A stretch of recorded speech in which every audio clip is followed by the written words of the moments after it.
ki nga xam ne moo di ex président du Sénégal Macky Sall bi moo di ca Nations Unies secrétaire général premier discours am boobu mu def bokk na ci rassembler ñi nga xam ne ñoo bokk ci Nations Unies ngir jàmm mën a ñëwaat ci àdduna bi ak di ko wër moom i discours bi bokk na ca diggante Iran États-Unis ak Israël jàmm mën a delluwaat ci réew yooyu waaye tamit financement yooyu yëngi ko équilibré ba ku nekk gis sa bopp wax na tamit ci wàllu ak yelleefu askan wi entre dëkk ak dëkk sàmm diggante yi bokku ne mën cee gis sa bopp ci wàllu koom-koom waaye fàttali ñi nga xam ne ñoo di waa Soudan xeex bu métti bu ñu fa gis ak ñàkk bakkan yu bari ñeen rek dinañ ci jël ay saafara.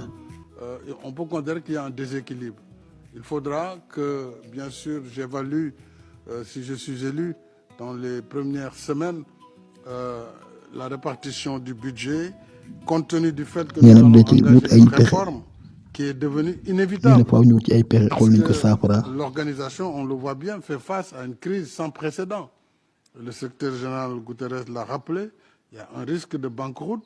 Donc, la réforme, elle est inévitable. Et à partir du moment où on va engager cette réflexion avec les États membres, l'organisation verra quelles sont les mesures concrètes de réforme pour éviter ce qu'on appelle le wastage, les duplications, les mandats qui se chevauchent et les méthodes de travail.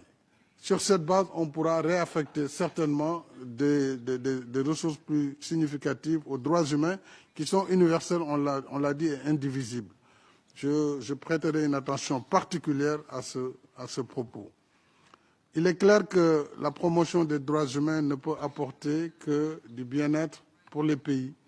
Et donc, de ce point de vue, nous devrons, en tant qu'organisation intergouvernementale, travailler aussi avec des acteurs. Hier, j'ai eu le plaisir, ou avant-hier, de rencontrer une grande organisation de la société civile, travailler sur de nouvelles bases pour que, sur le terrain en tout cas, l'action des États soit complétée autant que possible, bien sûr dans le cadre d'un accord qui sera défini très clairement, où les rôles des uns et des autres seront définis.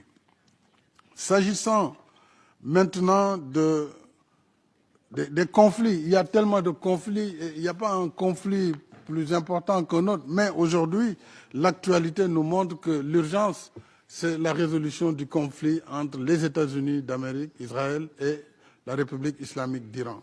Et je salue d'ailleurs la prolongation du délai qui a été donné pour le cessez-le-feu.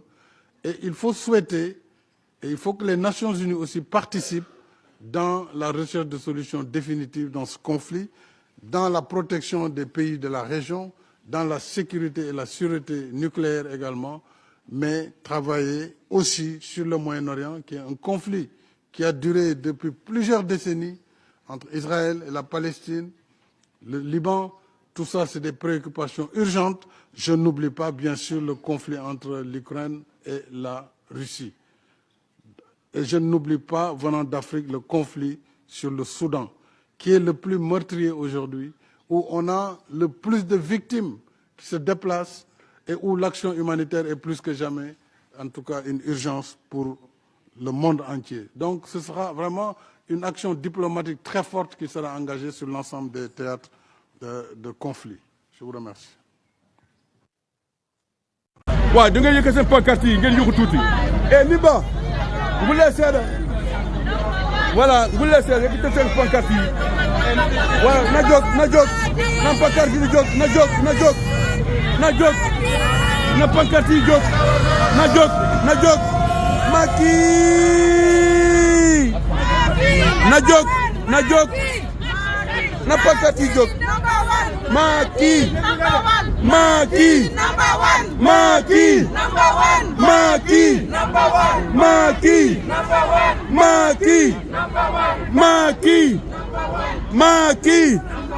doo ma rëcc mama jigo doo ma rëcc Macky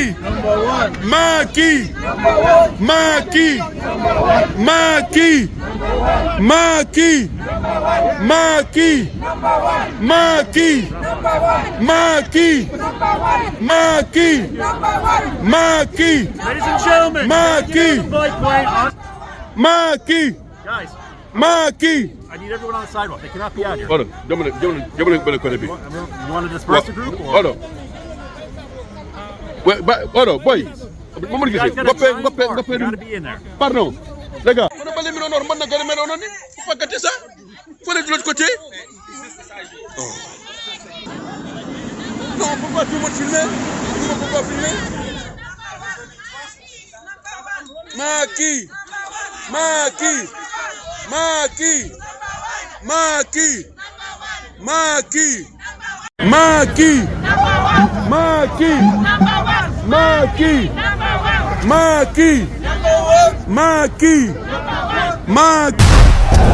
Free TV, notre débit pour la ligne moom. Voici Free TV.